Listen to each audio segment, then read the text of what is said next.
Oh, baby. Here we go. What's up, everyone? Thank you so much for sticking around.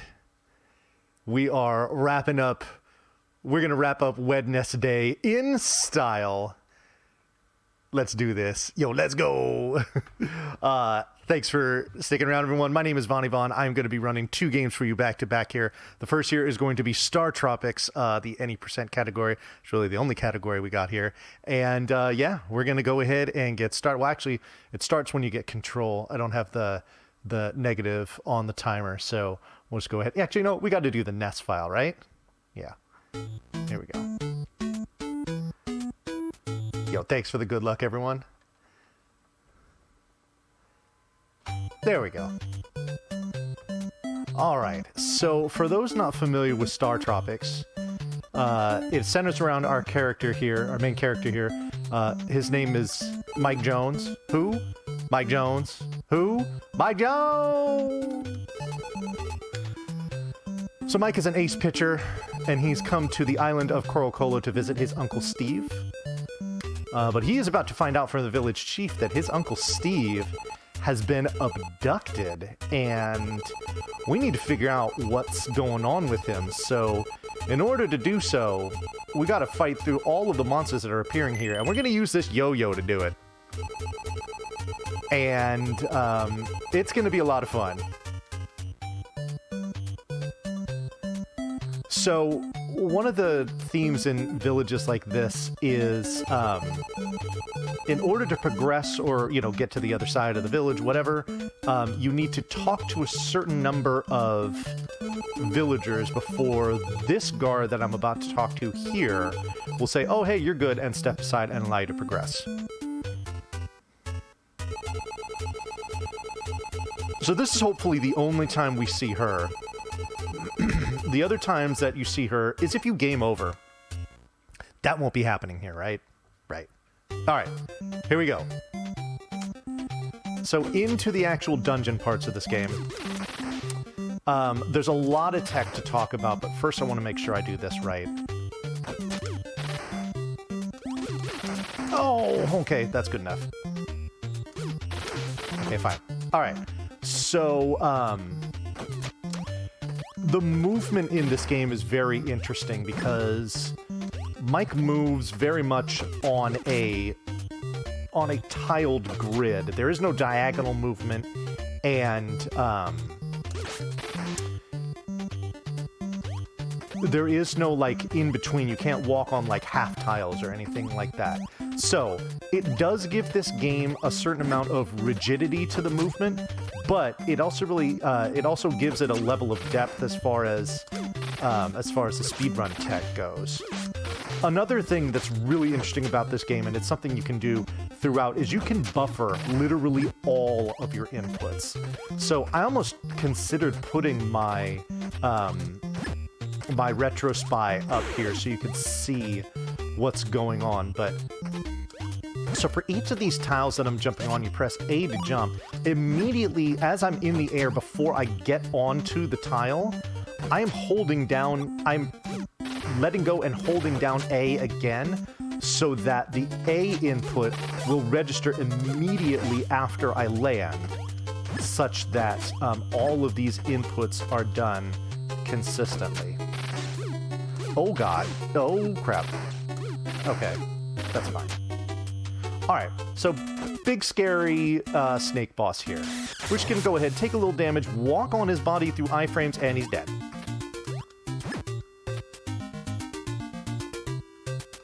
Couldn't be easier. There is a little RNG in that boss. It doesn't necessarily attack you right away. So it could have just kind of wiggled back and forth, or sometimes it opens its mouth without attacking, and those things are annoying. I mean, but honestly, opening its mouth without attacking, if you're playing this casually, is what you want it to do, because then you can throw the torches into its mouth, or, you know, the yo-yo if you don't have the torches anymore, or anything like that, and you would normally kill the snake by reducing its HP, but we don't mess with any of that. Oh, so that guy I talked to was Babu. We'll see him later. This is Navcom, not Rob, the robot that came with some pack-ins of Nintendo consoles. He is the brains of this ship here called Sub-C. Sub-C is pretty awesome. So is Mickey Dad Rad. Thank you for that raid.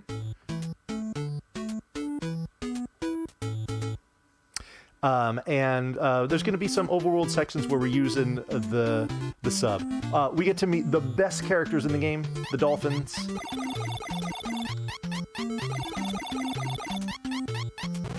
All right, so we are tasked with finding this poor dolphin's son who has been kidnapped. But before we do that, we gotta scoot around and all this stuff. Come into this hut, talk to this lady. Event trigger. And what she tells us is that she's like, yeah, I can't really help you, but I saw a bottle on the beach, so I don't know, go pick it up. And there it is. We see it up there. Gotta go through this little hidden mountain passageway. Come on down. All right, so buffering of inputs. Every time a new text box starts scrolling, I have released A and held it down and pressed it again. I did something extra there. At the end, it asks if you want to read the note again. We want to say no because this is a speed run. We don't need to do it again. So in order to do that, as soon as that text box starts, I'm holding A and right so that I can choose the no option, which is the option on the right. Now, where the buffering of inputs really gets interesting is with your attacks, especially the yo-yo. If you want to attack with the yo-yo as fast as possible, just normal mashing of the button is not the way to do it. What you want to do is you want to press the button to initially attack, and then you want to hold the button while your attack is going on, release it, and then hold it again, and continue doing that over and over. Now, what makes this even more interesting is the fact that, Mike has a certain distance that he will throw the yo-yo. A certain maximum distance. Oops, that didn't work. Just wait a little bit. Hope I don't die here. Oh, okay, I took that damage. I'm gonna go ahead and wait. This is a little slow, but that's okay. So, now, if you hit an enemy that's closer to you than the maximum distance, the yo-yo will come back to him sooner. Oh my goodness. Glad I didn't take damage from the first one there. So, this means that the rhythm with which you do the button presses and whatnot will need to increase if an enemy is moving toward you or you are moving toward an enemy.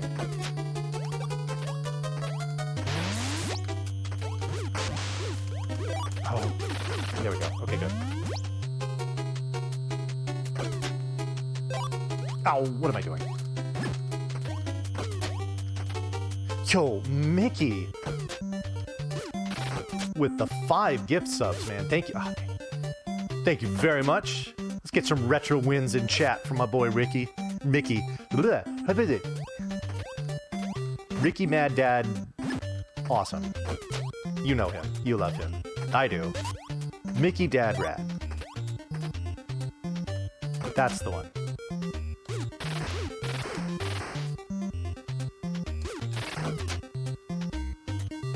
Alright. So we picked up a magic item called the Snowman, which we are going to use on this big octopus here. We're not going to be able to attack him until he approaches us. When he does that is pretty random. So we're going to want to try to time it. Is it here? Nope. Is it here? No. Great. Thanks for wasting my time. Nope. Not there either. Okay. Awesome. Not here? It's got to be here, right? Oh, jeez. Alright. Kind of caught me off guard there. I'm gonna have to use both of these snowmen, certainly. Ooh, he was starting to move away, but I said nay. Okay. So that went a little slower than I wanted, but that's okay. So that's the boss of level 2 done, and we have rescued baby dolphin boy. Mommy is going to be very excited.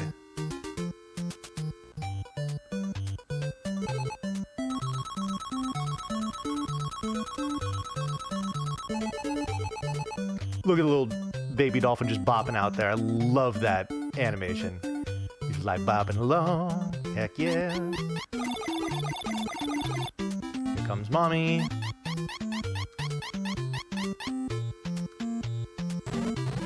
Alright, and that's the end of chapter 2. So the game is broken into chapters. There are 8 of them. They are not in any way equal in length or difficulty or anything like that. Chapter 3 is by far the longest chapter in the game. It's got 5 separate dungeons that we need to go through. And is... can be very trying. Part of it has to do with the fact that we don't have our submarine, and we have to walk everywhere.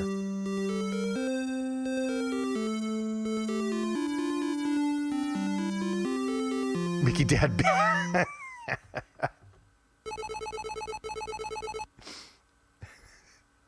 All the alternate realities in the Mickey-verse.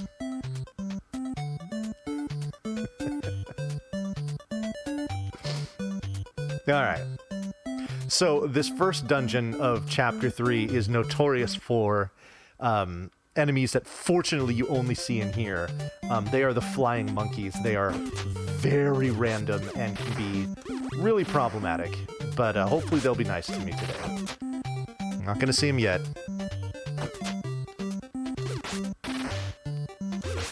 Okay, we'll take it.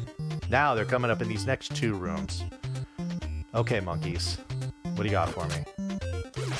Okay, good. Gotta go chase this one down. Okay, that was fine. Not taking damage is usually a win. Oh boy. Monkey. Ooh, gimme that. That is... Heart drops are pretty rare in this game, and I got 2 in this room, and I needed it. Look at this. Come here. Wow. Oh my goodness. Okay, cool.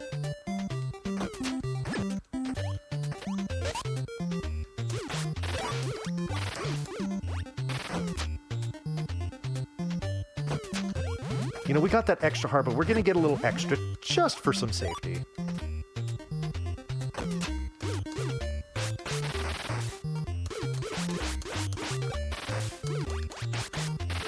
Alright, those were the dead chocobos.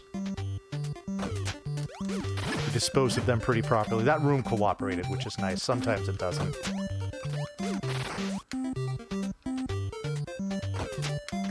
Cool. Blessed monkeys praise them.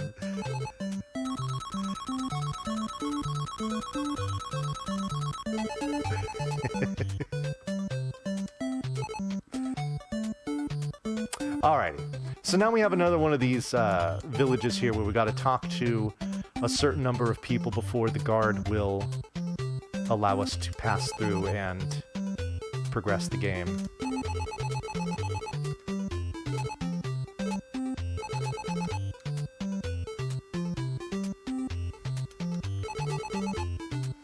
Also, another game mechanic that's coming up here.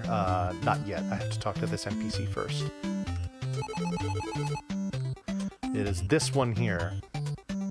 This girl. You have to tell her she's cute. Otherwise, you cannot beat the game. And no, I am not joking. She must be told of her cuteness. Or it all just comes crashing down.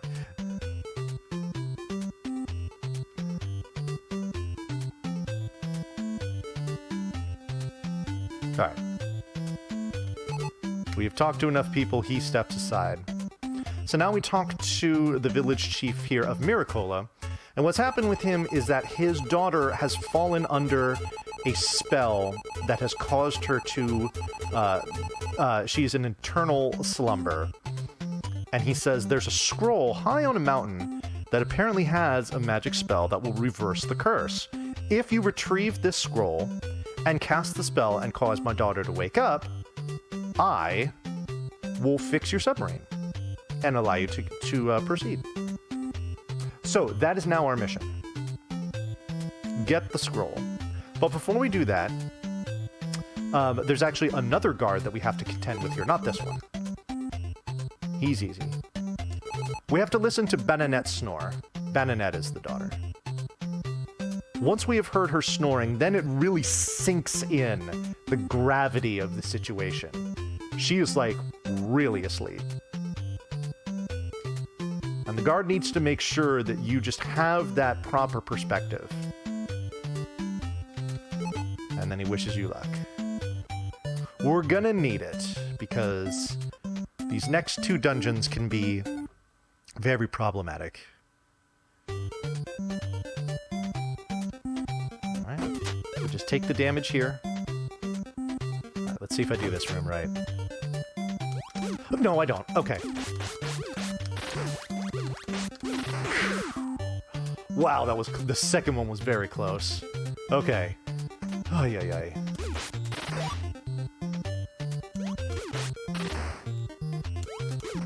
That was ill-advised, but it worked out.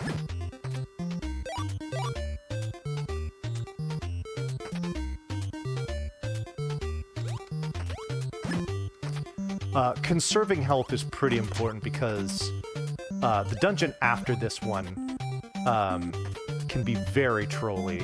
I forgot to turn on the bat to do the buffer here. Oh, that's another thing, and I'll actually demonstrate it on the boss here. Oh, first of all, let me make sure I get these switchbacks here to make Bug Doctor proud. There we go, there's one. Okay. There will be various points throughout the game. Hold on, let me do this little trick really quick. And walk right away. Perfect. No damage. Oh, stop it. Thank you. Where we're going to buffer our movements by doing movements, attacks, what have you, that intentionally delay or waste a very specific amount of time, such that the timing of future events lines up perfectly to allow us to get through them not only safely, but consistently. So you're going to see here when I enter this room with the boss, as I'm jumping, I'm going to turn to the left, and as soon as I land, I'm going to swing my bat at nothing in particular, but the amount of time that it takes me to swing the bat is going to line up the timing of everything else here perfectly, such that this boss goes the same way every single time, assuming that I execute it correctly. We're actually going to save this heart here because it's a marathon. Normally you can jump earlier there, take the damage, and you kill him maybe about, I don't know, half a second, or a second and a half, 2 seconds faster, but we opt not to.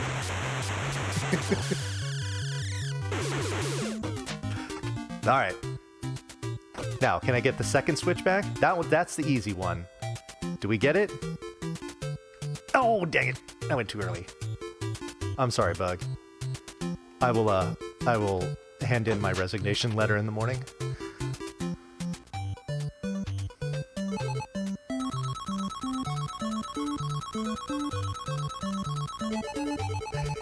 Reset. Alrighty. So,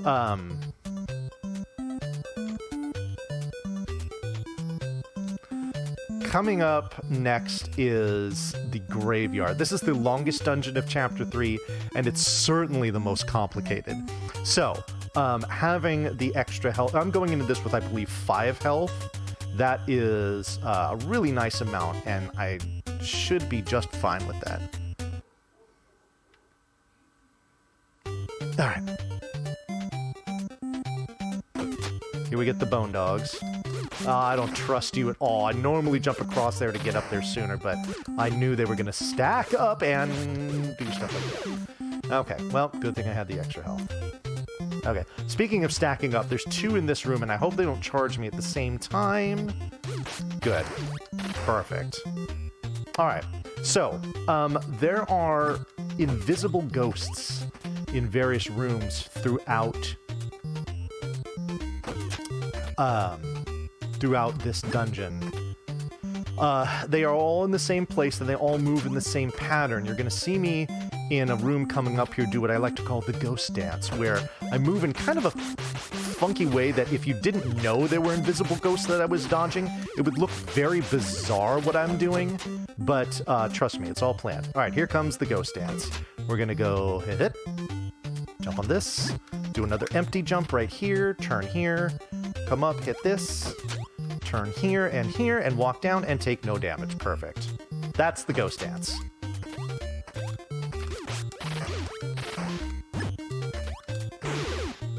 Alrighty, also in this room here, there is a ghost that I'm jumping over right here. Just trust me.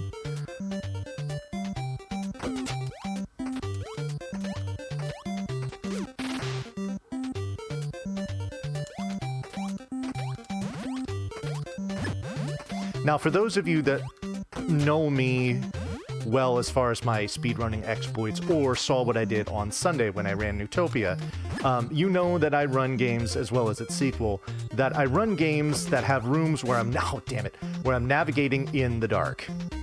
This is no exception. I don't know what it is about me and dark rooms that just seem to find each other.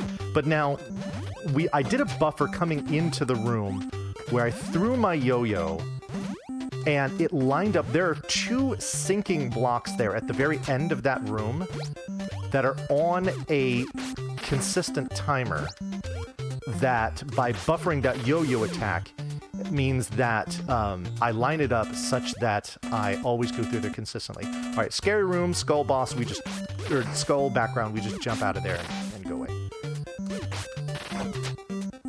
We don't need any of that riffraff. Here we go. Oh, come on. Oh my god, I walk up to him too early. Trying to get tricky. That was not smart. Okay. Good thing we get some hearts here. Because I am going to need them. Alright, now we did pick up a magic item. It's the rod. It will reveal these little ghosties that I've been telling you about. I swear they're real.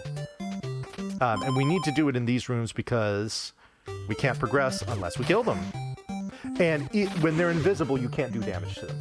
So you have to reveal them in order to get rid of them. Alright, we're going to pick up another special item here. These are the mirrors. We will use them immediately on these guys. Oh, God! Oh, I got... Oh, geez, no, never mind. I'm not doing that again. Oh, jeez, okay. Okay, I only have 2.5 hearts, so this is terrifying. Okay. I only need to kill 4 particular mummies in this room, and it looks like they're going to line up perfectly. Oh, that's an excellent mummy room, provided I don't get touched by these guys, which I won't. Excellent. Okay, good. Whew. All right. Now, we're not done yet. We got one more room we got fighting in it, and then we have the boss, where I need to be really careful and try to take, like, no damage, which is not going to be easy.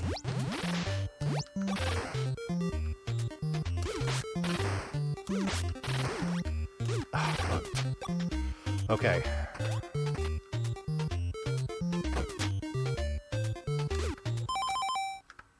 Here he is. King Boo. Oh my god, I just didn't jump.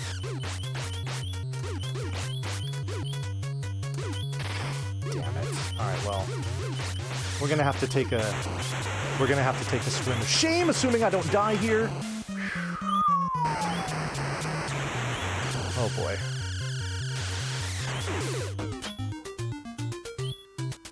Alrighty, well.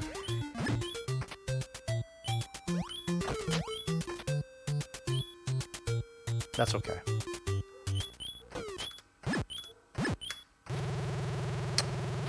Very spooky, very close.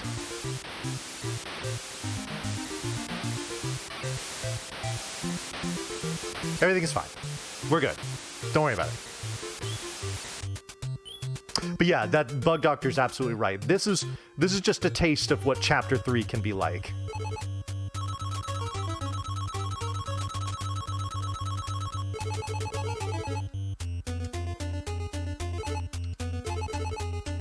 Alright, so by going through the graveyard, we have drained out the lake in it, and at the bottom of the lake we find a crystal ball. Now what we're going to do with this is we're going to go back into this castle that you might have noticed I completely ignored on the way in. This is the castle of Shikola. The only people that are allowed admission into Shikola are women. But there's definitely some stuff in here that we need in order to complete our quest. So we're going to go around here. We're going to talk to this fortune teller who just happens to be the owner of the crystal ball that we recovered. And she will repay us by disguising Mikey as Michelle so that she can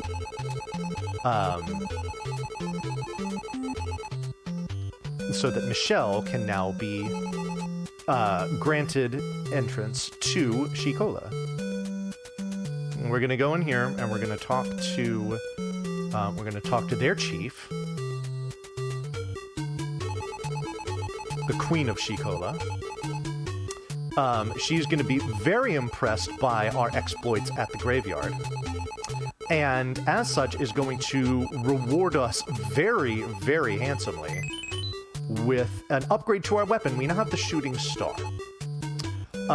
This is going to be a replacement for the yo-yo, as long as we have at least 6 hearts. Which is why I wanted to have at least 2 hearts coming out of the graveyard, so that I would be able to have the shooting star right away for this next dungeon. Because I don't, I'm going to have to take an intentional death as soon as I enter it, which is going to waste a few seconds, unfortunately. But that's okay.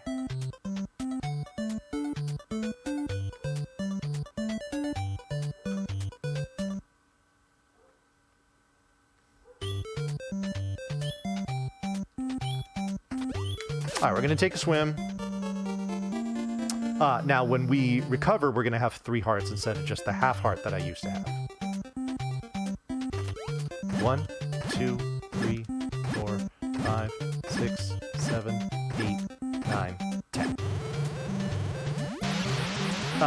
Even though I know that's what I need to do, that won't work unless you get the magic spell from the... Oh my god, are you kidding me?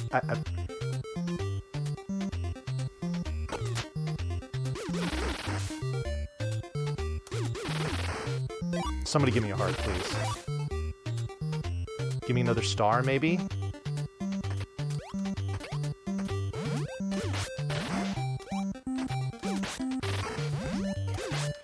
Oh, you gotta be kidding me, dude. I hate this so much. Well, I don't have... Oh, good. Now I do. Okay, that helps, actually. 1 more to kill? Okay. That took way longer than it should have. Normally you just mow through all of these with the shooting star, because it one-shots everything, but... instead, the Octots in the beginning there decided to stack up. One other thing that can kind of get trolly is that when you throw out your weapon, if there's an item to pick up, like a star, a heart, something like that, your weapon will hit that instead of the enemy, and I don't believe it. I don't know what to say. Oh my god. Okay, well, this is gonna take forever now. Yep. Chapter 3, folks.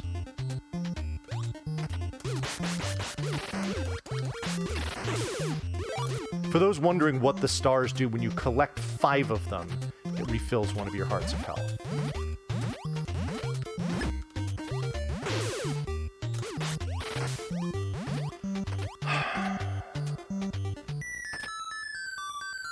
It's alright. This is the 5th and final dungeon of Chapter 3. It is close to being over.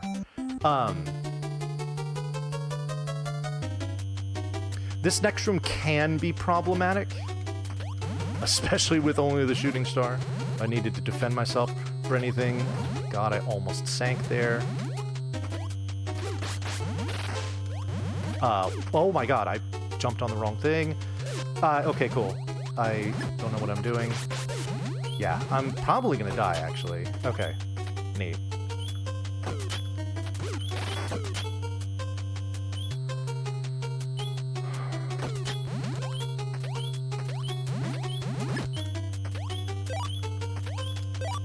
I'm just gonna grab that just for, I mean, I need it.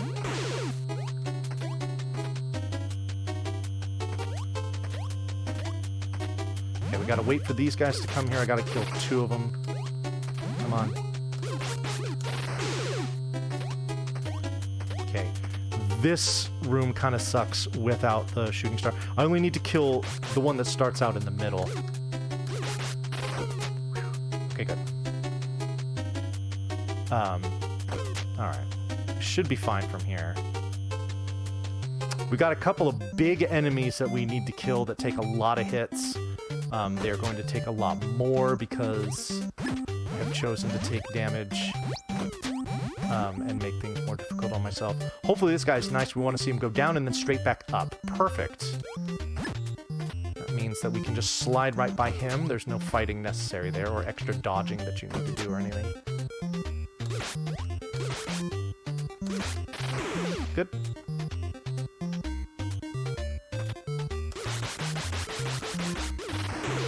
Okay. One more guy like that to destroy.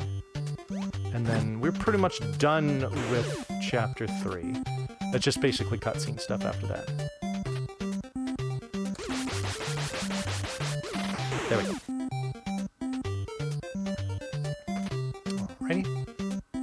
Slip through the wall here and onto the geyser. There we go.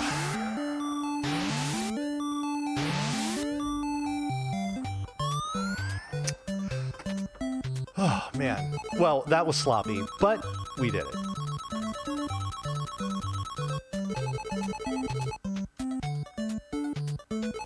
So we've made it up to the mountain. We came very far in search of the spell.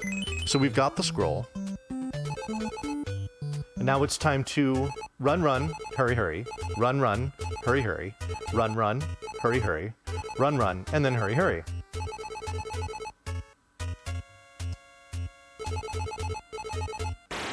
We read the contents of the scroll. It takes a little bit, but eventually Bananette awakens and Miracola is saved. I don't know if it really is, but at least she's awake now. Capcom's like, good to have you back, buddy. Let's go.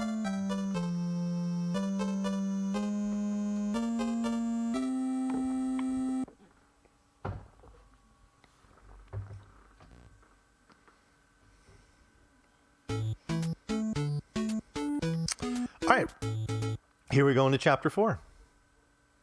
Chapter 4 is unique in that there are no dungeons in this chapter. Instead, we find this very interestingly shaped island. We come in here, we talk to Bait, who tells us about how we saw some random dude just kind of poking around out there. And so we're like, okay. Let's see if we can go find him. So we're gonna go sailing around there, sailing around the island. Only be stopped by an enormous whale who swallows our boat. It is now time to navigate the innards of this whale. So the guy that he was talking about here is Babu. Babu is Michael's uncle's assistant. So he knows a lot about what's going on, and he kind of gives us a taste. When we first met him in Chapter 1, he didn't really want to say anything. But now that we meet him in a whale, he's like, well, screw it, I might as well just tell you what's going on here. Yeah. Things are really goofy, so... But I tell you what, that's not important right now. What's important is getting out of this godforsaken whale. There's a lighter somewhere in here. Apparently Babu is a smoker. and thus uses a lighter to light his cigarettes. And he figures, you know what if we light this raft on fire, create a whole bunch of smoke inside the whale, and force it to sneeze. And when it does, we will be expelled from said whale to safety. It's such a wild plan, it just might work.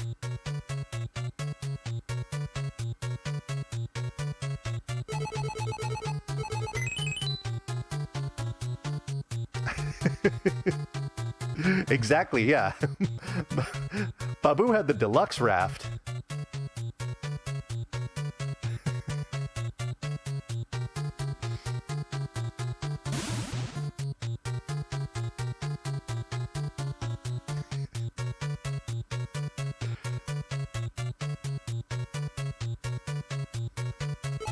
All right. So we've lit the raft on fire. It's creating a lot of smoke, despite what I'm sure is an extremely humid atmosphere inside of a whale. But you know what? It worked. The whale coughs us up. We land on the island. He lands on the island, and the sub lands in the water. Absolutely perfect. Now, there is a reference here that if you did not play the game originally growing up, you might not understand. Let me do this real quick, and then I'll explain what's going on here. Packed in with the game when you bought it was a letter from your uncle. It doesn't say a whole lot, so it's not really readily apparent what the purpose of it is. But what Babu tells you right here is you need to take the letter that Dr. Jones gave you, and you need to dip it in water.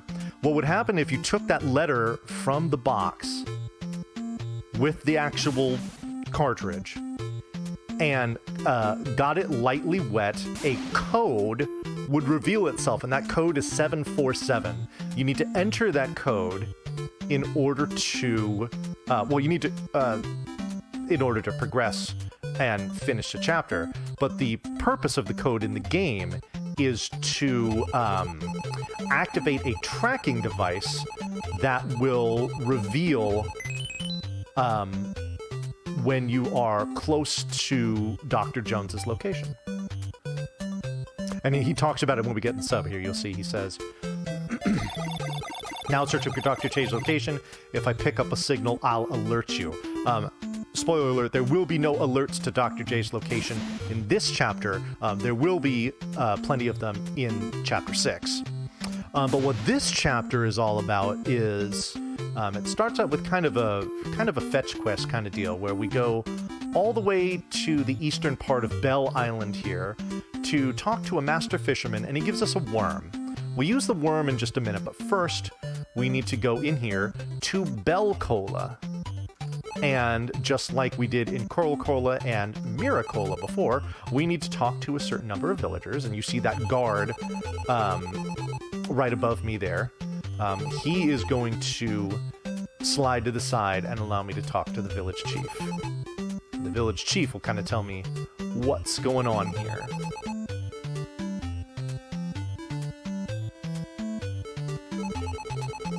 Alright, that's the last person we need to talk to. Now we can talk to the guard, and he's like, oh, you're from Sea Island, sweet, let me get out of your way. And then we talk to the chief. Now this is the chief of Bell Cola, so what he tells us is that in order to get through and past Bell Island, we need to sink the ship that is blocking the strait that would allow us to leave. But in order to do that, we need to go into Captain Bell's lair. Well, Captain Bell has an organ there that we need to play. This is Captain Bell's bird. His name is Petey. He is going to give us the special song that we need to play in order to reveal the secret passage that will allow us to get through and sink his boat. And what he tells us is, do me so far, do me. Do me so far, do me.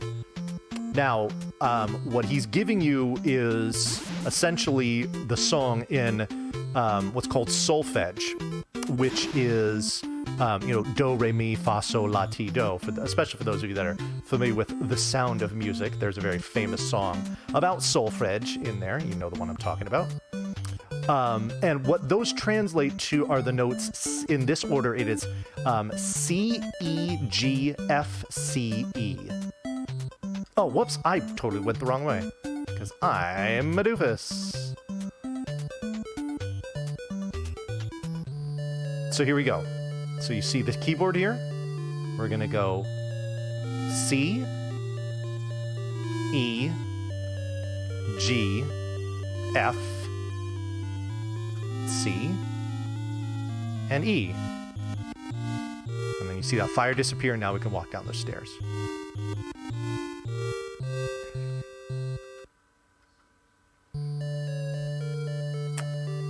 Alrighty. We see a big F here, which is a precursor to the Fs in chat that I'm going to need when I screw up this next dungeon. And away we go.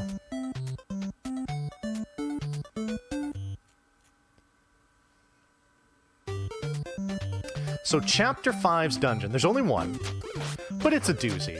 Oh my god, and we're off to a great start. This dungeon is all about booby traps. But this dungeon is also all about buffering movements to help us navigate these booby traps as quickly as possible.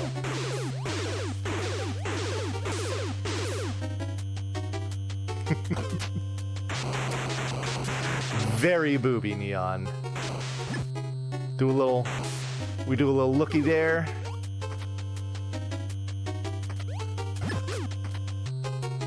Jump over this guy.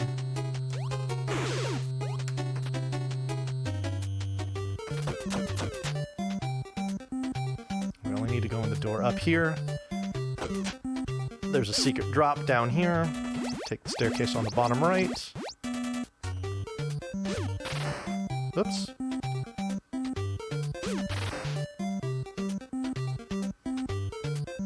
Just need to kill that bat to get through here.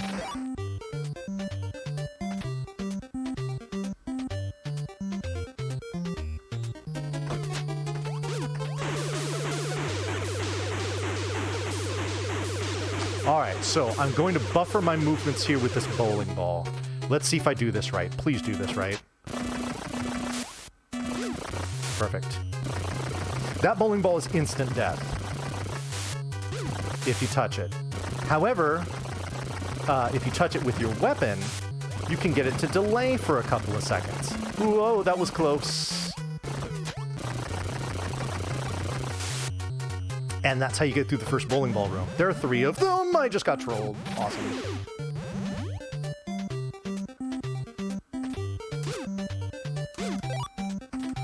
Wow, that was incredibly close. This guy's gonna hit me. I'm gonna wait.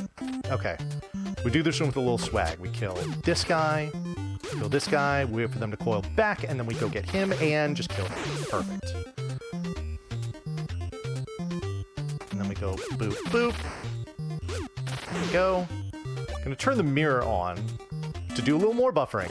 Another bowling ball. Jump here, come up here, jump, use the mirror. The mirror is not used as a weapon, it's just used as a buffer. Simple as that.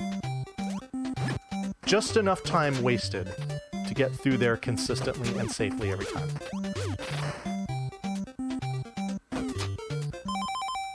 Little hidden ghost friend here that we need to reveal, I guess. Okay, thank you.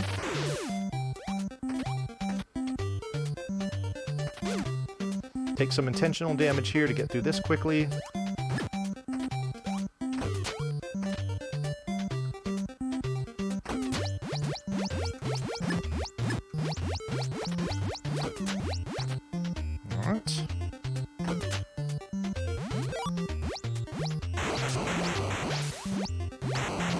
Alright, now comes the scariest bowling ball of them all. Come down here. Hit it twice. Get to right about here. Hit it again. See, it turns around before it hits a wall. Then we get around it safely. One more room to go. Come on. And that's chapter 5. That's pretty much it for the dungeon. We just walk through this wall here, walk through it again, going back up the top. And then we are going to jump on this block 3 times. It's going to destroy this little wall that's damming up the water wheel here. But the water wheel is going to turn, and the boat is going to sink. And once it sinks, we can pass through. But before we do, we salute Captain Bell for his sacrifice and pledge allegiance to the national anthem of StarTropics. Everyone get your 07s in chat.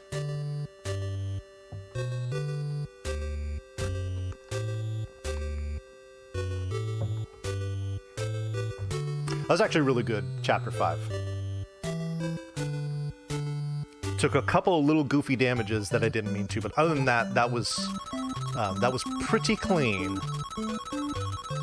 Which is not always the way that goes, trust me. But that's it, and now we just sail on out.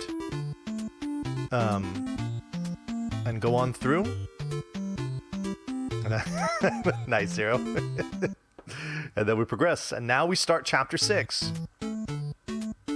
If you are a fan of Sub-C, then chapter 6 is for you, because we start out with a very lengthy submarining section to this chapter before we get into quote-unquote the heavy, quote, good stuff.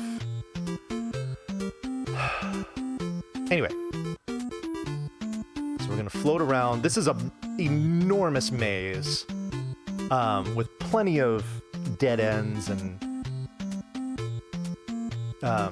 people you can talk to. There's an item you can collect that's called the Big Apple. It does absolutely nothing, and in fact it tells you as much.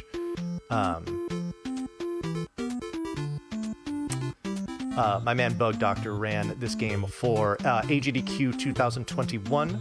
I had the honor and the pleasure of being a commentator for that run, and he did it as a donation incentive to collect what is otherwise a worthless apple. However, considering how much money was raised for that donation incentive, pretty tough to call it worthless if you're quantifying it in that regard. All right. Oh, the fat bot. Have a heart. All right, so that's the Uncle Steve tracker there that you see popping up. We want to... There are several tiles throughout here that can trigger those. You see how I'm hugging the coastline there? That's so we don't touch any of those tiles and waste any more time. All right, this is the very last we will see of Sub-C. So again, if you were a fan of it, it's gone. This is, we call this 6-0. It is a dungeon where all we do is just walk through those rooms. Now we get to the actual dungeon. These dungeons suck. I will try to do them as competently as possible. I make no promises, though.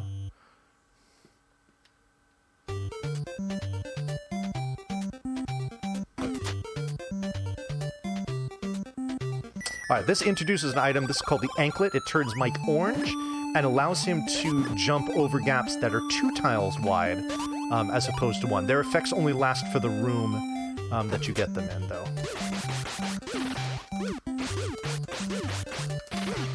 Ah, darn it. I only need to kill the purple mummies. So that's what I'm gonna do. Yo, Big John, what's up?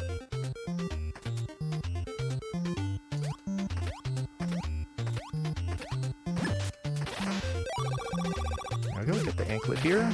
Jump across. There we go. This next room that's coming up here is pretty intense. I really hope I don't screw it up.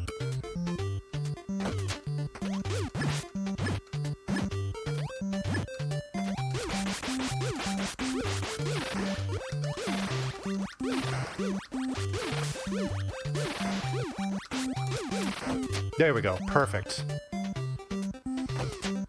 A lot of that rhythmic attacks there come in really handy. They come in really handy on this jackass too. This is Turboss, who has already done damage to me. Awesome. He's done damage to me again. Good thing we got that potion. Come on down. Very much like the octopus boss at the end of...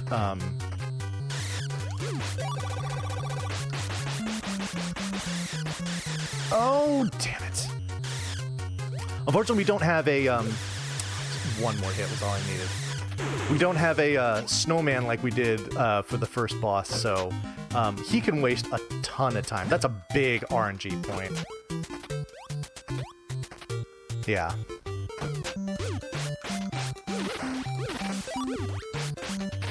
Alright. So we do kind of a little puzzling in this room, where it shows you where you can walk through the wall in the middle, but we don't want to do that, actually. We want to walk through across the bottom so that we can open up the exit up top. And we want to walk through the top because this not only gives us the anklet, but it also gives us those baseballs. We're going to need that for the boss. We get these spiky shoes. These things are pretty cool. All right, so this next place is called the Long Room. I'm going to concentrate on this.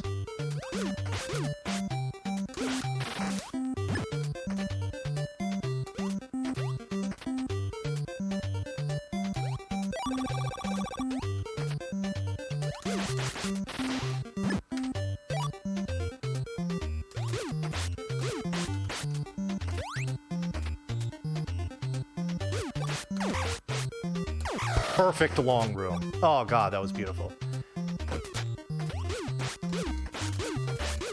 We're gonna use the spikes again. Whoops! Oh, I didn't mean to throw a baseball. That's alright. I've still got plenty. As long as he doesn't hit me, and we're good. Okay, sweet. Alright. What's coming up next is the jackassiest of jackasses. I hate this boss. This is... What's his name? Something Joe? Broken Joe. His split name is Jackass Statue Face Man in my splits.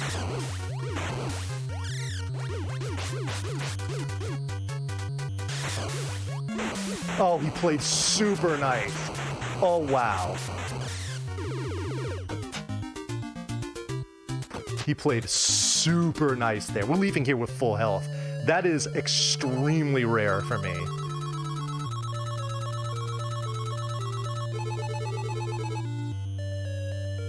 Wallface? No, his official name is Jackass Statue Face Man.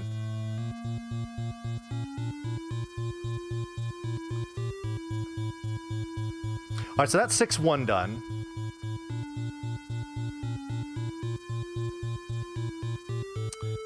We got through that with remarkably few issues. We find this strange melted rock with 3 holes in it. 3 holes. Okay. Alrighty. So here's 6-2. We have to start up by going right. If you go up into that room above you, you get stuck in this endless loop where you just keep getting kicked back to the room in the beginning, and you have to figure out where the hell you need to go. Well, this way you need to go. Oh, gosh. Okay.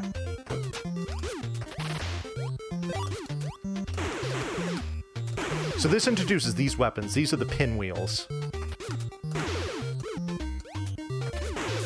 They're these twin ninja stars that split on command. And there's a couple rooms where there's a few rooms where those splits are going to be really critical. This is one of them. This room can be hellish. Oh god. Oh no! Okay, so I get hit by one of those bubbles. For those of you familiar with, like, The Legend of Zelda, you get hit by one of those things, you can attack for a few seconds. So that was a really unfortunate waste of time, but fortunately they don't do any damage. Now, speaking of damage, I'm going to fight a mini-boss here. If I touch him, I die. I have 11 hearts. I will lose all of them. So I have to be careful.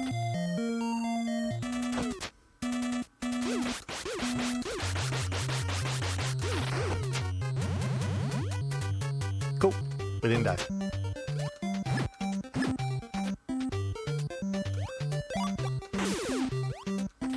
this room has given me trouble. Good, we did it properly. Oops, this way, I guess.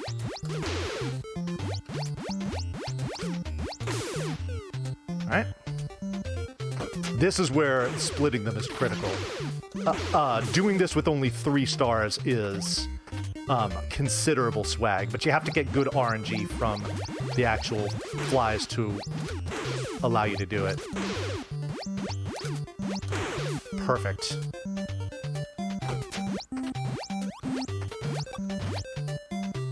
Alright. Good. Alright, big scary room with all this stuff. Nope, we're just gonna walk through the wall. Don't have to swing our weapon once. We are gonna have to swing our weapon several times here in this next room where we fight 2 of those clay dolls, and this room can be terrifying. Let's see how it goes. Oh god! Oh Jesus! No, no, no! Oh, that was close. Okay, we're fine. Okay, good. Oh man, that did not go quite as planned, but we didn't die, so that's really the ultimate plan, is just not die. Yeah, okay.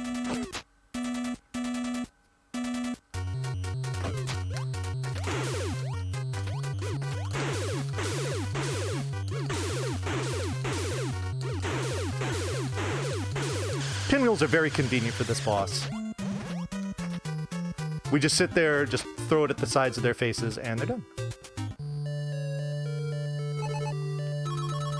Oh, yeah. I've been practicing a lot of these chapters, honestly, lately. I PB'd by a considerable margin not too long ago, and I had another pace where I could have PB'd by another, like, minute plus, only to get absolutely heartbroken by the final boss. Like, the final boss. I was about 90% of the way through killing it, and it just decided to be like, you know what? No, your run's over. Literally, like, 3 seconds away from finishing the run, and it was like, nah. It's alright. Speedrunning is like that. Alright, this is Uncle Steve. So he's telling us a very fantastical story. I have to pay attention to what he's saying here. The pod, the evil. When he says the story, I need to hold right. Because he asked me a question there. The story is complicated. Do you want me to repeat it? And the answer is a resounding no. Because if you say yes, it wastes much, much time. So we don't want that. But what he's telling us is like, yeah, I was kidnapped by some aliens. There's 3 magic cubes that you need to recover. And go and get them. They're in this spaceship that's up here. And we'll see the spaceship shortly.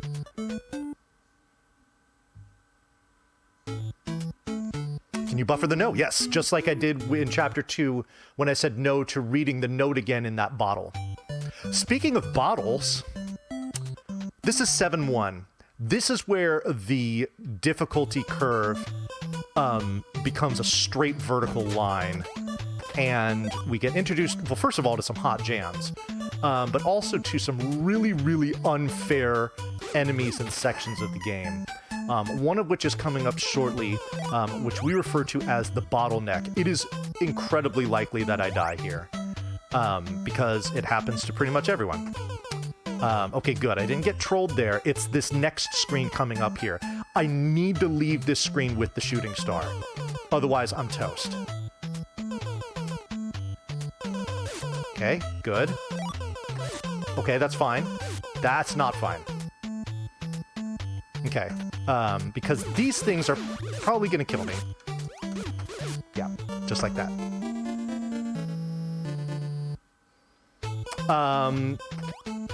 This could happen the next 9 times in a row, honestly. The bottleneck is just an absolute punishment for running this game. It's just, you know, I mean, I see plenty of runners of this game in chat. Bug, Zero, Mickey, among many others. They can tell you this is just complete bullshit, and there's very, very little you can do about it. That's not good. That is not good either. Okay. Nope. Well, I mean, we might as well try. to see if we can get through here. It can happen. Nope, not when they double up like that. There's just no way.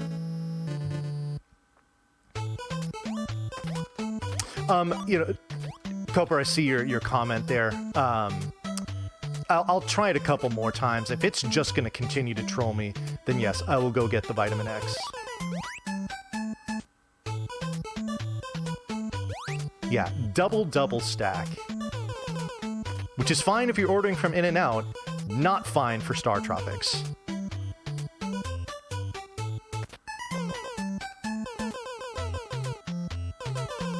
Ah, I'd much rather get shot than take body contact. But let's see if I'm okay. Nope. God, 5 hearts every time. And then here we go. Just, oh, maybe. Nope. Oh, God. Oh, I meant to jump up there, too. That's the part that sucks. I might have made that. Okay, so we game over.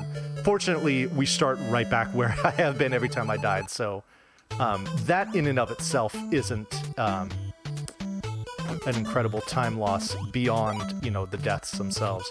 Let's try this a couple more times, and then we'll just go get the Vitamin X, and hopefully that will allow us to get through. That doesn't even guarantee anything. Under the Southern Cross, anything is possible. Indeed.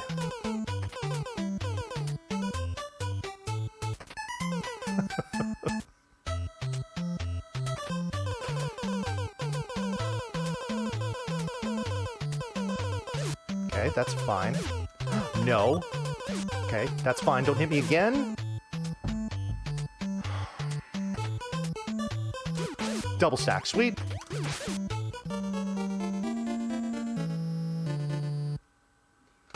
Alright, one more time, and then it's Vitamin X time. Because this is getting stupid. But I mean, honestly, I'm doing the best I can to avoid it, and it's still happening. And that's the thing that's brutal about speedrunning this game. It's oh, Jesus, yeah, forget it.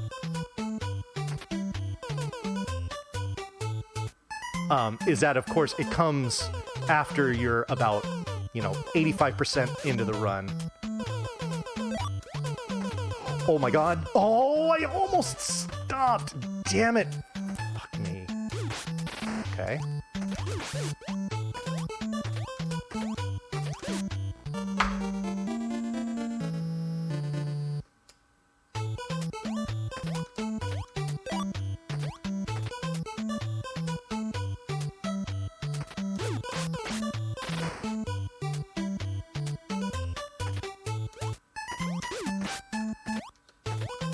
This is Vitamin X.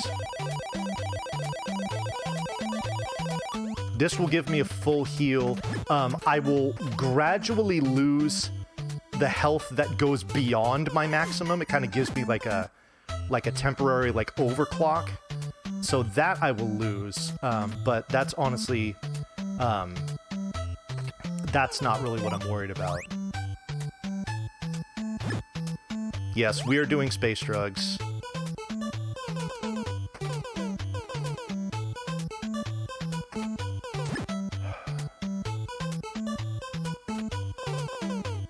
Still, I mean, I don't want to be reckless here. I mean, I can still lose the shooting star here. It is not out of the question. But see, now with the shooting star, not only can we kill these things in one hit reliably, we also kill them from a distance, too. Alright. So coming up here is the boss fight. We call these fat bots. I want to attack them from underneath because it's a lot easier to do consistent damage to them from underneath as opposed to the side. There we go.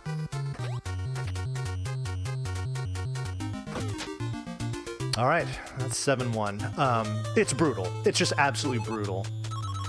7-2 is difficult, but it's not... It doesn't have the sheer unfairness of the bottleneck.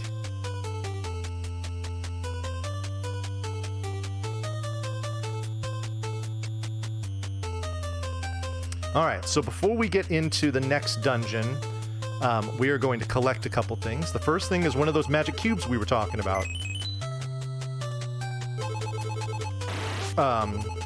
It's also going to give a strange power to our weapon, and that strange power is the Supernova. This is an upgrade of the shooting star.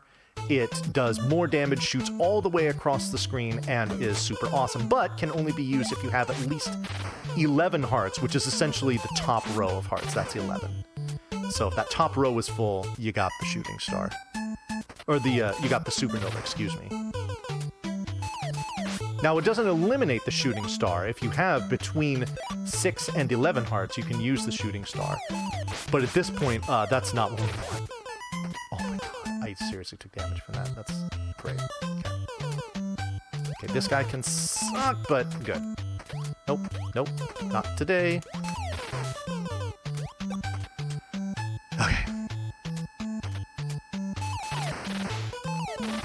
Good. Ah, no! Okay, really important that I have the Supernova for this next room. It makes it a lot easier to deal with. Oh my god.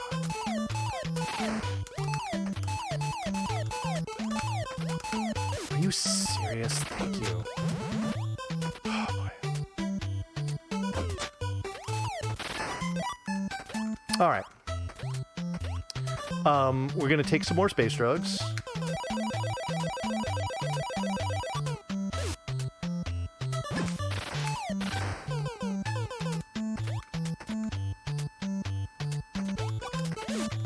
We're gonna go ahead and take that damage because we were gonna lose it anyway because of the attrition there from space drugs.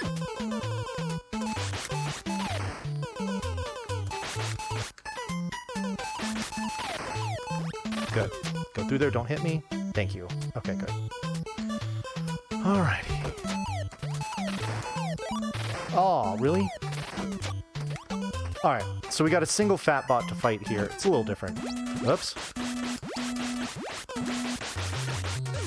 Ah! Okay. I actually intentionally wasted a shot there, and I'll show you why in a minute. What's coming up... Oh, no. Okay. Whatever. What's coming up on this next screen is an incredibly important example of buffering movements to do things properly. I really hope I don't screw this up.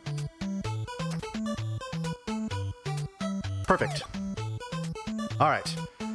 Another great example of timing things perfectly.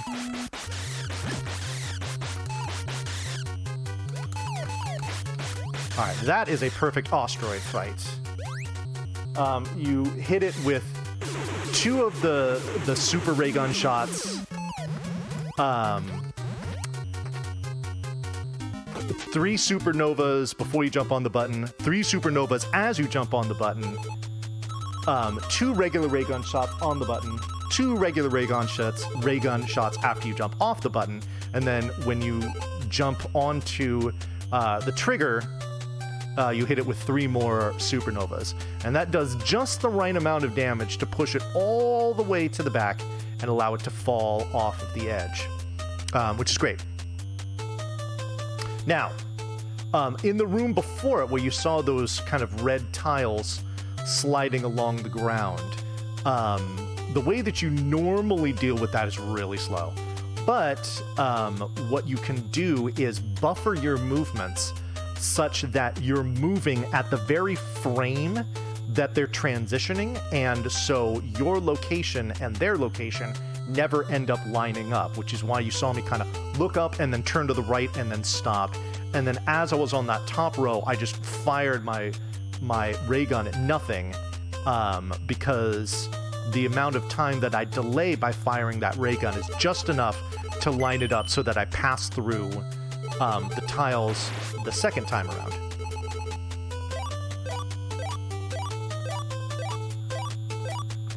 What sucks here is that you get your life completely filled, but this is actually the end of Chapter 7. So the next time we get to a dungeon, which is the beginning of Chapter 8, anytime you start a dungeon in a chapter, you have 3 hearts. So it fills up and then goes away.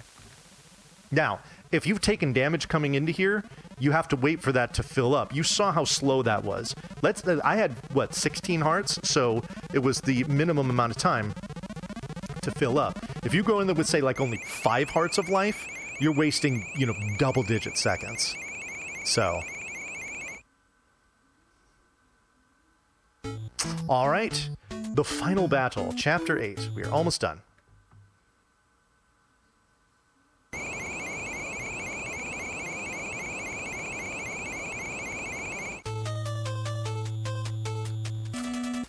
Here is the main antagonist of the game. This is Zoda. It's just an illusory image of him. Now we're going to come in here. We're going to do battle. All right. So this first battle here, for those of you that are familiar with A Link to the Past, and when you fight Aghanim, there's the blue balls.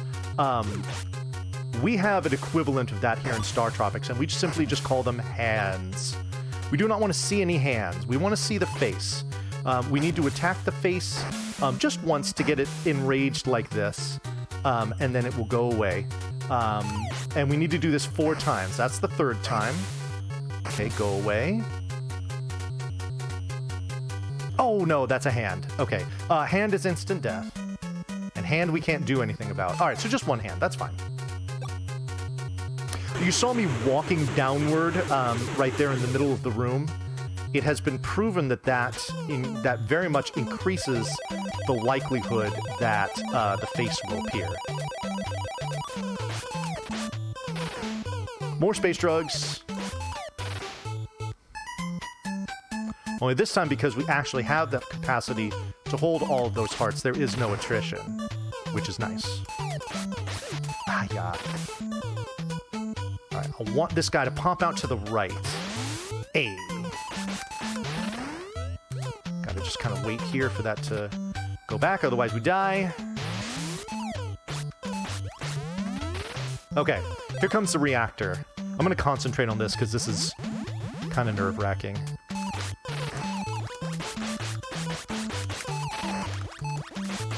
One cycle, please. Damn it. That alien getting in the way was not cool. But it's dead here. Cool. All right.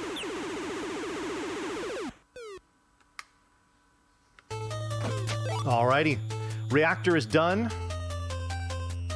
Just a little bit of an ominous walk, and then we fight Zoda Prime, which is the final boss of the game. The run will hopefully be over soon. Ah, shoot. Okay. Body contact with this thing is instant death, so I have to be very careful here.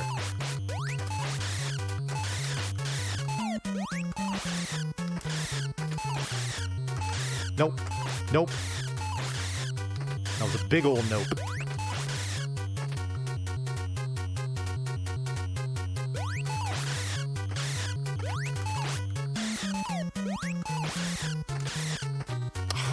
I don't want that. I want you on the tiles with me. It's safer this way. No, stop it. Oh, God. Come here.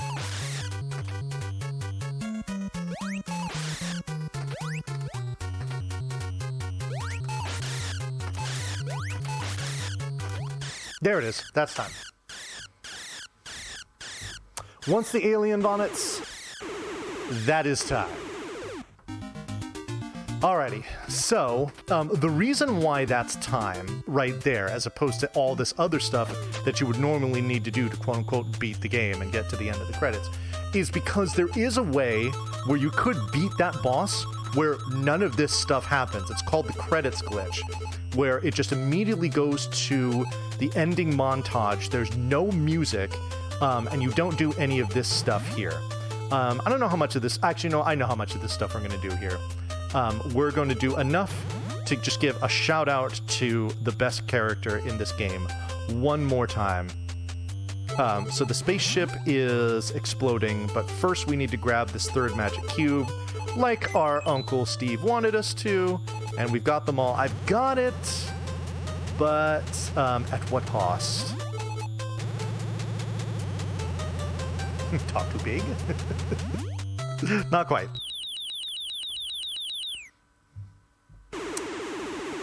So the spaceship explodes. That is our escape pod.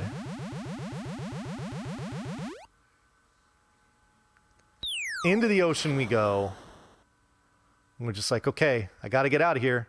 Let me swim, let me swim, let me swim, let me swim. You know what? I can't swim anymore. Down we go. Such tragedy. But not so much. There's the dolphin hooking us up. Like, I saved you, buddy. Now we're even. Shoutouts to Mommy Dolphin. Well, everyone, thank you very, very much for the GGs. I do greatly appreciate it. But we are not done here yet. We're done with StarTropics here. But coming up next, I will be coming right back and running Willow Any Percent for the NES. And that is always a great watch. So everybody sit tight. I'm going to toss it back on over to my restreamer so that we can get to a little transition and I can set that up. So don't go anywhere, and we'll be right back.